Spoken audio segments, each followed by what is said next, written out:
Hello, and this is a tutorial for the Affinity Publisher beta. To the best of my knowledge at the time of recording, it is the current version of the beta, which is 1.7.0.133. And this tutorial is really just to look at how to transfer or carry on text from one page to another, one column to another, sort of thing. And it is aimed at beginners, to people new to desktop publishing and this program in particular. Now there are some official Serif tutorials, which are these ones here. There's 16 of them, and I will add a link to this page, and really they do this much better than I ever will.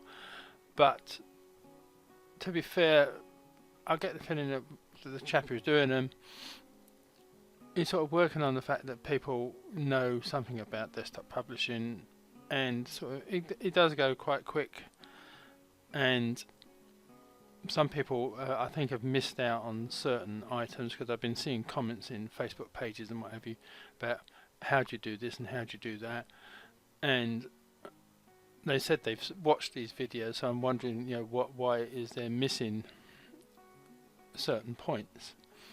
The one I've seen probably the most often so far is transferring the text from one column to another. Now it is in this video here like linked text frames, so again I would advise you to look at that, but if not, you can just carry on with my video. So first of all, we need some pages. So what I'm going to do is I'm going to start a new project, and for this I'm going to make it A4, and I'm going to include margins because I put a tick here in the box. Now the margins is really just a guideline to where your printer may not be able to get to, like at the edges, at the top, bottom and on the sides. A lot of people don't like them and they don't include them. I personally do, because it gives me a guideline of where to put text frames, for want of a better phrase. So I will keep mine in. So these are those guidelines I was telling you about. So I've made mine 10mm, but you can make them whatever size your printer can go up to. So I have the first page, but what I'm going to do is I'm going to make a master page, and this is this box up here. I think normally it's condensed like that, so you just open it up and then add master page. Now I'm just going to give this a quick name. You don't really have to, but I'm just going to call it, I don't know, Carl Z. How about that? Again, it's all set up for the A4 in millimeter portrait, and then I'll click OK. And to this I'm going to just quickly add a layer, square, just to give me the background color, and I'm going to change this color. For some reason they don't make it pure white when you make this box, it's always slightly off-white, so I'm just going to make that white, which unfortunately on my monitor doesn't look particularly white, but believe me, it is white. So I'm going to come back to the first page that I made. I'm going to right click on that, and then I'm going to click apply master, and it's going to apply the master which I called Carl Z. So that will now apply that layer to this page 1 because it's using the master. So now I want to add a couple more pages, so I'm going to come to click add a page, and I'm going to add 3 more pages after page 1, and they're all going to be applying the Carl Z master page. Click on that, so this will now make my 4 pages. I can now condense that master page one. We don't need that. I'm not going to make any more alterations to that. So there's my 4 pages all set up with the master page that I started with. So now I'm going to add a text frame to each page. So I'm just going, like I said, I use this mainly as a guideline for my text frames, as well as knowing where my printer will go up to. So I have a text frame there now, and as you can see from up here, this is one column, so it's just one complete column left to right. So what I'm going to do is I'm going to increase that to 2 columns, and I'm going to come down to page 2, and for some reason I'm still on page 2. Oh, sorry, I started that on page 2 when I should have started on page 1. Let me go back to page 1,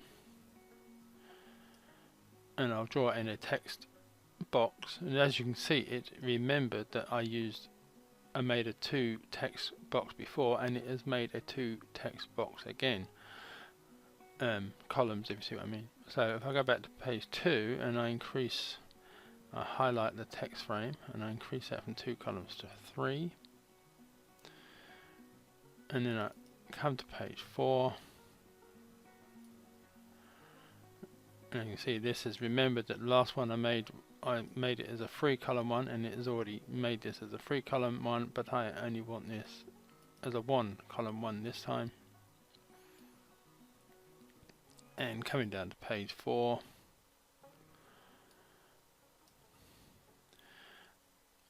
I will just make this another 1 column page. So I've got a 1 column page, 1 column page, a 3 column page, and a 2 column page. So this is the basic setup for this.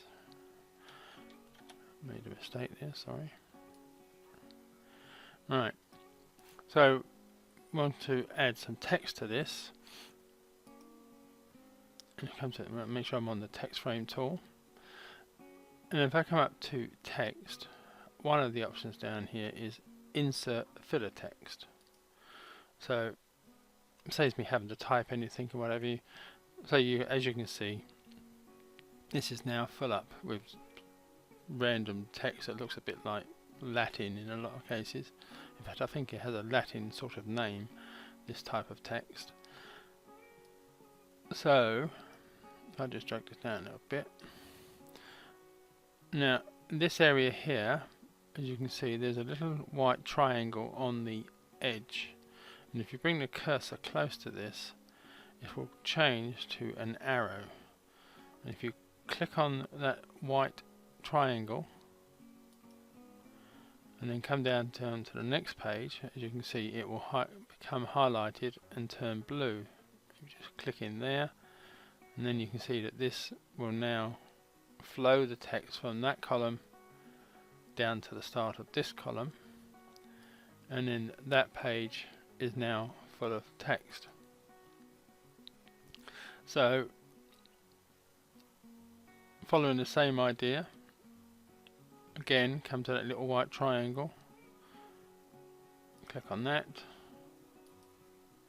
and that will flow the text down to that 1 column box there. So I have 2 columns, 3 columns, and 1 column of text. So this last one, again we know it's 1 column, but click on that, highlight this one, and it will transfer the text over.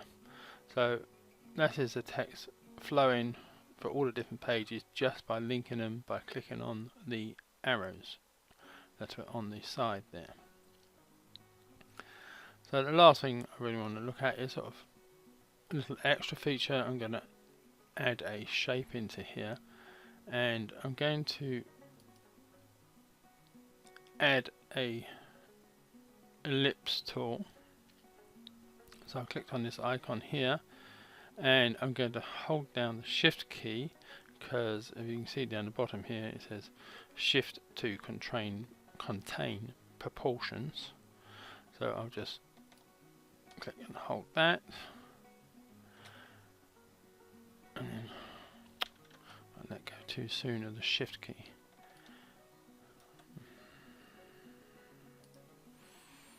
I will get this right in a minute, sorry. Right, that's it. Right, so I will center that now. Now at the moment we have a white fill for this circle and a black stroke, but as there is no stroke at the moment you can't see the black outline. So let me just increase this so you can now see the black outline. We go to 2.5 so you can see that black outline. But all that is doing is hiding the text that is underneath, because you can't see it. So this is where we need to change the wrap of this this circle, which basically means that the text will wrap around the circle. We've got two icons up at the top here, and the first one is show text wrap settings. If I click on that, you have these various options, and I'm going to go with edge. I'll click on edge. That text will now flow around the outside of that circle. Now, as you can see here, at the moment it is set on 1.1 millimeters, so the text will be 1.1 millimeters away from the circle. Now you can increase this so you can have it more on one side, so you could do the left and, for example, the bottom, and still have it quite tight on the right and the top. Not sure why you'd want to do that, but you could. So I'm going to set them all at 3 millimeters. You just come off that tool for a second so you can see that. So as you can see, the text is now going around the circle. Doesn't look very nice, but that is how you can do that. Let me just lower the size of this circle slightly. Hold down the shift key and do that to it, and then just make sure it's centered. Centered.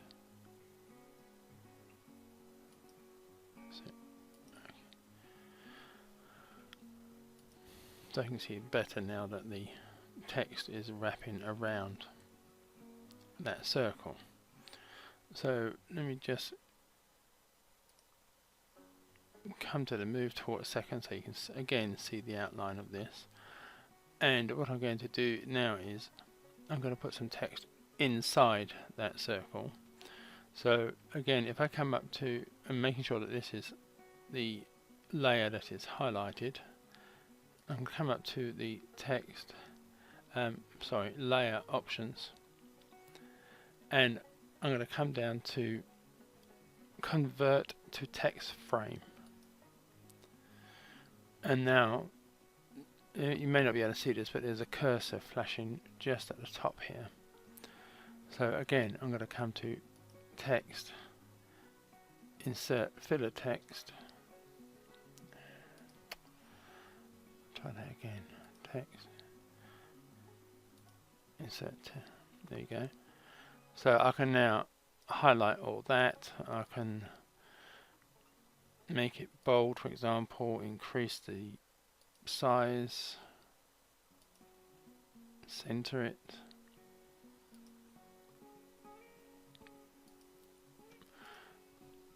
So there you would have a circle with text in it that's it can be different to what is on the outside. So it can draw your eye in to that particular bit of text, but you still got text around the outside. I hope that makes sense. And you're not restricted to just circles. And if I come to this other page here that I've got text on, you could go with a triangle. Again, I'll hold down the shift key I'll center that. And again, it has sort of remembered my settings for the circle, so it has got the stroke of 2.5 that is black. And I'm then just going to change the wrap settings first of all. Go with edge, and I'll start with a 2mm